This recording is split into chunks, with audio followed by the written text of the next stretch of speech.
Hello, my name is Reverend Dr. May Elise Cannon. Today is Wednesday, August 7th. Today is day 306 since October 7th. President Biden met with a senior national security team yesterday as concerns have still risen about a possible retaliatory attack on Israel by Iran. Biden and Vice President Harris were told by their national security team that it's unclear when Iran and Hezbollah from Lebanon are likely to attack Israel. It's unknown what that attack might entail, according to officials, but BBC News reported, Axios reported, international news is still anticipating that this could happen any day now. Lebanon is prepared, Israel is prepared, all of the Middle East is on edge, waiting for when this attack might occur. Israel immediately took responsibility for the assassination of Hanania, the top political official who was killed in Tehran last week, in their talk with US officials, according to the Washington Post. The Washington National Security Communications Advisor, John Kirby from the White House, said today that we're as close as we have ever been to securing a hostage release and ceasefire deal. He said that Hamas's leader, Sinwar, has always been the chief decision maker when it comes to negotiations over the last 9 months. He said as the chief decision maker, he has to decide whether or not to accept the deal. A senior Biden administration official, this is according to Haaretz, they reported that the Washington Post said that the U.S. stands firmly behind a ceasefire hostage release deal that's now on the table. And listen to this quote. They said, all that's left are the issues surrounding the implementation of the deal. I don't mean to mock, but hello. Well, what else is there other than the implementation of the deal? But the White House tells us we're close. I mean, I really hope they're right and I'm wrong. And I don't mean to scoff, but I just feel like the absurdity of what's publicly communicated from our White House sometimes just deserves nothing less than mockery. So forgive my verbal hostility.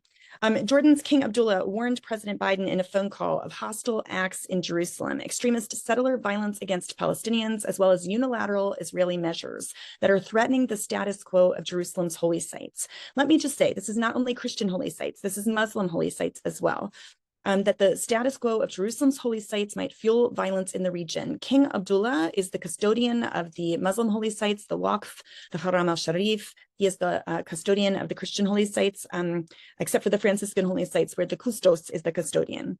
That's according to Reuters. At least 5 U.S. personnel were injured in what was a suspected rocket attack yesterday against U.S.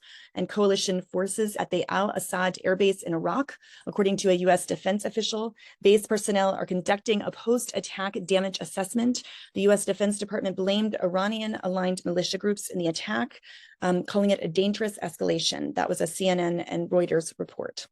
A Yemeni drone specialist who had traveled to Iraq to train other Iranian-backed fighters was among those killed in a U.S. airstrike near Baghdad last week, according to officials. That was from the Washington Post. A top Russian security official arrived in Tehran yesterday. This is important in terms of the geopolitics. We're talking about regional escalations, and these are tied to global politics. A Russian official arrived in Iran to meet with senior officials. Iranian media reported that they have requested advanced air defense systems from Russia to prepare it for war with Israel. 2 Iranian officials confirmed Iran has made the request. Russia has started to deliver advanced radars and air defense equipment. That was in the New York Times. Now, the U.S. and European countries have expressed in recent days concern over Russian involvement in the Middle East, especially its cooperation with Iran and aid it has provided the Houthis in Yemen. Here's the thing. If the war escalates to a broader Middle East war, it's already de facto broader Middle East. But if it escalates, if Turkey, Russia, and China side with Iran, Hezbollah, and the U.S. supports Israel, then you are on the precipice of a global war. That's what they're talking about there. So the U.S. is concerned.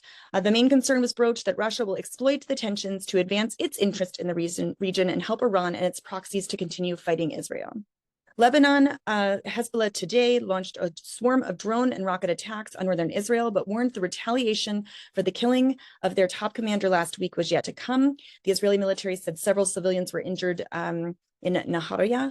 Separately, the IDF confirmed it struck what it said was a building used by Hezbollah in South Lebanon. 4 people were killed. That was the Times of Israel and Reuters. The IDF yesterday confirmed it killed another Hezbollah commander in a strike on Lebanon. That was ABC News. Defense Minister Gallant told a reserve paratrooper brigade that Israel will expand its operations if necessary into Lebanon and that it could deteriorate into a state of war, adding that Hezbollah's chief Nasrallah may drag Lebanon into paying a very heavy price. Families of the UN interim force in Lebanon that patrols the border with Israel were evacuated out of Lebanon, and any officials already outside the country were told to return without their families.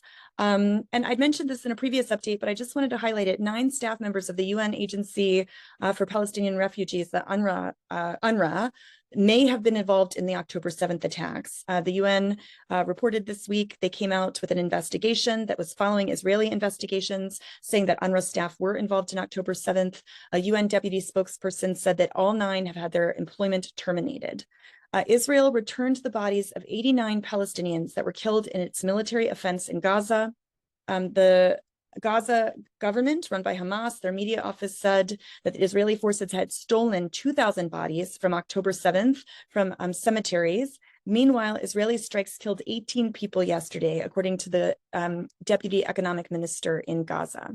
That was from Reuters. Sexual abuse investigations have rocked Israel's military, broke after doctors reported injuries on a Palestinian detainee. This is in that state-tainment detention center that we've talked about so much. And I'm going to just we're going to talk about this a little bit. It was reported a couple of times that these injuries were so severe they required surgery, sources have said. There was a court hearing that began last week to determine whether or not the reservists who were initially detained in that raid at the state-tainment detention center should face charges. There was a report about that in the Wall Street Journal. And Palestinians who've been imprisoned in detention facilities since October 7th, according to B'Tselem, the Israeli human rights organization, many consider it a watchdog organization, have been subjected to inhumane conditions and abuse that amount to systematic torture. B'Tselem came out with a new report that's called Welcome to Hell that reports Israel's systematic abuses and torture on the thousands of Palestinians they have held in custody. B'Tselem showcases testimonies of 55 Palestinians who've been released from prisons and detention facilities in recent months, 30 from the West Bank, 21 from East Jerusalem, West Bank, including East Jerusalem, and 21 from the Gaza Strip, and 4 citizens of Israel. At least 4 Palestinians killed and 7 others injured by Israeli fire in the occupied West Bank today, according to Reuters. 2 of the injured are in critical condition. 10 ultra-Orthodox men protesting conscription were arrested yesterday near Tel Aviv, according to the New York Times. And I wanted to report that when we talk about clean water in Gaza, what does that mean? According to OSHA, the Office for the Coordination of Humanitarian Affairs, the lack of access to clean water, hygiene kits, sanitation facilities, that poses such major health risks that the surge of acute respiratory infection now, it exceeds 990,000 cases, almost 1 million cases of respiratory issues. That's almost half of the population of all of Gaza.